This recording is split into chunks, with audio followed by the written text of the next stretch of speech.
दोस्तों जयराम जी की आप सुन रहे हैं श्री रामचरितमानस का छठा अध्याय लंका कांड, जिसमें आपने पिछली वीडियो तक सुना कि मंदोदरी रावण को समझा रही हैं श्री राम की शक्ति के बारे में कि वह सर्वशक्तिमान है, वह परमेश्वर है।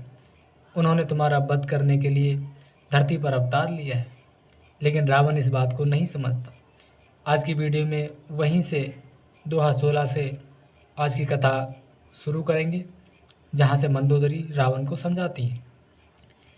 यही विध करत विनोद बहु प्रात प्रगट दस कंद, सहज असंक लंकपति सभा गयऊ मद अंध।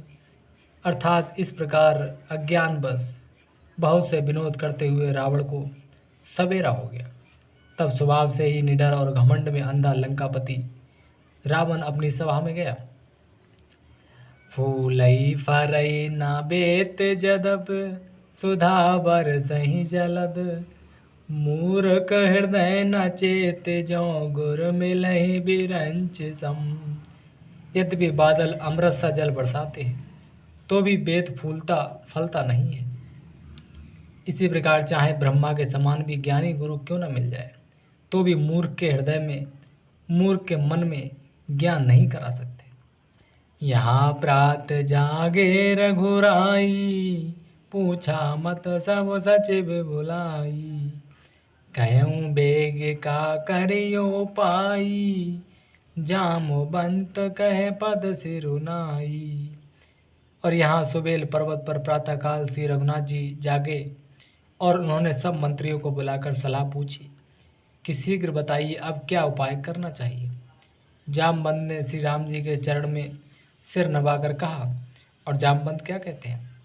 सुनु सर भाग्य सकल और वासी, बुध बल तेज धर्म गुण राशि, मंत्र कयहु निज मत अनुसारा, दूत पठायो बाल कुमारा।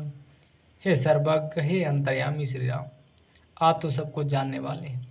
हे सबके हृदय में बसने वाले अंतर्यामी, हे बुद्धि बल तेज धर्म और गुणों की राशि, सुनिए। मैं अपनी बुद्धि के अनुसार सलाह देता हूँ कि बाली कुमार अंगद को दूत बनाकर एक बार फिर से रावण को समझाने के लिए भेजा जाए। नीक मंत्र सबके मन माना, अंगद सन कह कृपा निधाना, बाली तनय बुध बल गुण धामा, लंका जाहु तात मम कामा। यह अच्छी सलाह सबके मन में जच गई, यानी कि सबको ये सलाह पसंद आई। कृपा के निधान श्री राम जी ने अंगद से कहा कि हे बल बुद्धि और गुणों के धाम बाली पुत्र, हे तात, तुम मेरे काम के लिए लंका जाओ।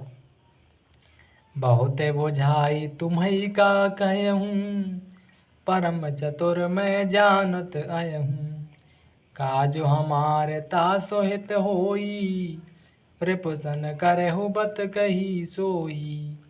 तुमको बहुत समझा कर क्या कहूँ, मैं जानता हूँ तुम परम चतुर और चालाक हो। शत्रु से वही बातचीत करना जिससे हमारा काम हो और उसका कल्याण हो। प्रभु आज्ञाधर शीस चरण, बंदे अंगद उठेऊ, सोई गुण सागर ईस, राम कृपा जा पर करहु। प्रभु की आज्ञा सिर चढ़ाकर और उनके चरणों की वंदना करके अंगद जी उठे और बोले, हे भगवान श्री राम जी, आप जिस पर कृपा करें वही गुणों का समुद्र हो जाता है, अर्थात उसके अंदर अथाह बुद्धि हो जाती है। स्वयं सिद्ध सब काज, नाथ मोहि आदर दियो, अस विचार जुगराज तन, पुलकित हर्षित हियऊ। अर्थात स्वामी के सब कार्य अपने आप सिद्ध हैं। यह तो प्रभु ने मुझको आदर दिया है जो मुझे अपने कार्य पर भेज रहे हैं। ऐसा विचार कर युवराज अंगद का हृदय खुशी और शरीर पुलकित हो गया।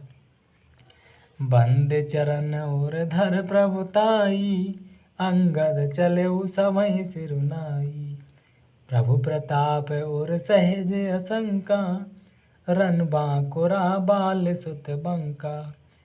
चरणों की वंदना करके और भगवान की प्रभुता हृदय में धरकर अंगद सबको सिर नवाकर चले। प्रभु के प्रताप को हृदय में धारण किए हुए रणबांकुर वीर बालीपुत्र स्वाभाविक ही निर्भय हैं, वह निडर भी हैं। पुर पैठत रावण कर बेटा, खेलत रहा सो होई गए भेटा। बात ही बात करस बड़ियाई, जुगल अतुल बल पुन तरुनाई।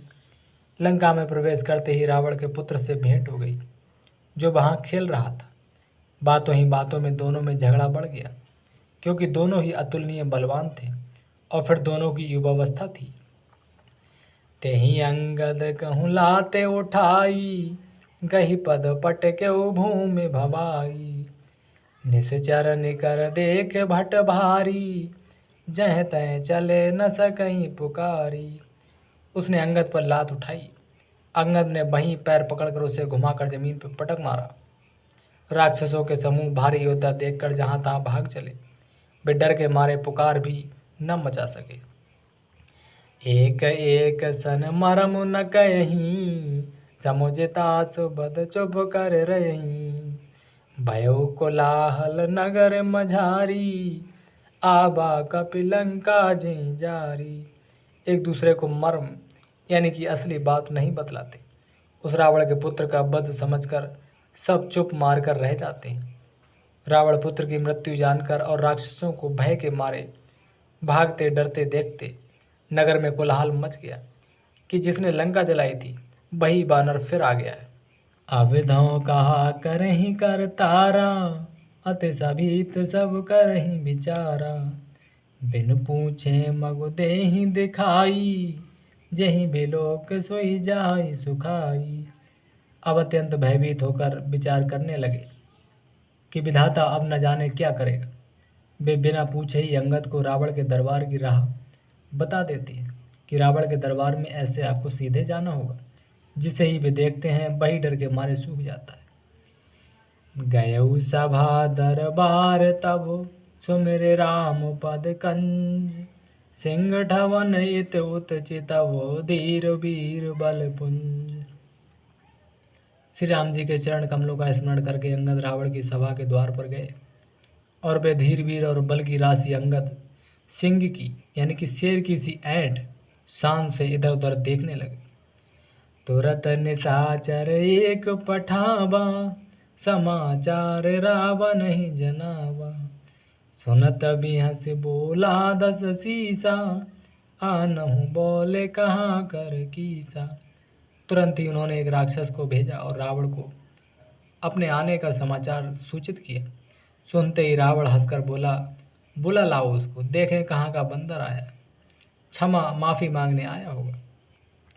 आयस पाई दूत बहुधाए, कपे कुंजर ही बोली ले आई।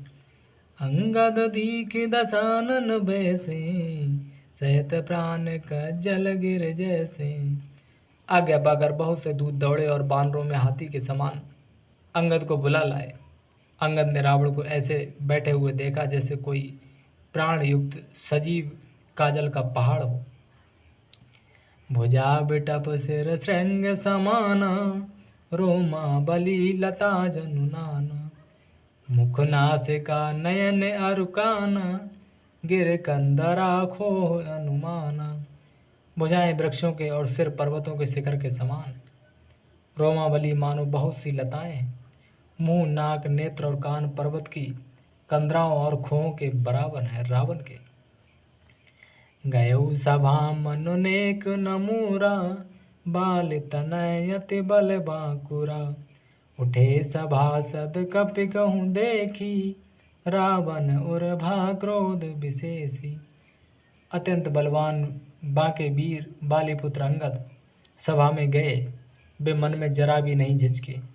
अंगद को देखते ही सब सभासद उठ खड़े हुए। ये देखकर रावण के हृदय में बड़ा क्रोध हुआ। जथा मत गज जूथ महु, पंचानन चल जाय। राम प्रताप सुमिर मन, बैठ सभा सिरुनाय। जैसे मतवाले हाथियों के झुंड में सिंह यानी कि शेर निशंक होकर चला जाता है, वैसे ही श्री राम जी के प्रताप का हृदय में स्मरण करके वे निर्भय निडर सभा में सिर नवा कर बैठे। कह दस कंठ कवन तय बंदर, मैं रघुबीर दूत दस कंधर। मम जन कही तो रही मिताई, तब हित कारण आयऊं भाई। रावण ने कहा कि अरे बंदर तू कौन है? अंगद ने कहा, हे दशग्रीव रावण, मैं श्री रघुवीर का दूत हूँ। मेरे पिता से और तुमसे मित्रता थी, इसलिए हे भाई मैं तुम्हारी भलाई के लिए ही आया हूँ। उत्तम कुल पुलस्त गर नाती, शिव बिरंच पूजहु बहु भांति। बर पायहु कीन्हु सब काजा, जितहु लोकपाल सब राजा। तुम्हारा उत्तम कुल है, पुलस्त ऋषि के तुम पौत्र हो। शिव जी की और ब्रह्मा जी की तुमने बहुत प्रकार से पूजा की है, उनसे वरदान भी पाए हैं और सब काम सिद्ध किए हैं। लोकपालों और सब राजाओं को तुमने जीत भी लिया है। नभ अभिमान मोह बस किम्बा, हरियाणु सीता जगदम्बा। अब शुभ कहा सुनहु तुम मोरा, सब अपराध क्षमहि प्रभु तोरा। राज मुझसे या मोह बस तुम जगत जननी सीता जी को हर लाए हो। अब तुम मेरे शुभ वचन, मेरी हित भरी सलाह सुनो। उसके अनुसार चलने से प्रभु श्री राम जी तुम्हारे सब अपराध क्षमा कर देंगे। लेकिन रावण कहाँ मानने वाला है। दसन गयो तृण कंठ कुठारी, परिजन सहित संग निज नारी। सादर जनक सुता करि आगे, यही विधि चलहु सकल भय त्यागे। दांतों में तिनका दबाओ, गले में कुल्हाड़ी डालो और कुटुंबियों सहित अपनी स्त्रियों को साथ लेकर आदर पूर्वक जानकी जी को आगे करके इस प्रकार सब भय छोड़कर उनकी शरण में चलो बस। लेकिन रावण इन सब बातों को मानेगा या नहीं मानेगा, कल की वीडियो में दोहा 20 से आगे रामायण कथा, रावण और अंगद संवाद कल की वीडियो में जारी रखेंगे। आज की वीडियो जानकारी आपको पसंद आई हो तो वीडियो को लाइक करके चैनल को सब्सक्राइब जरूर करें।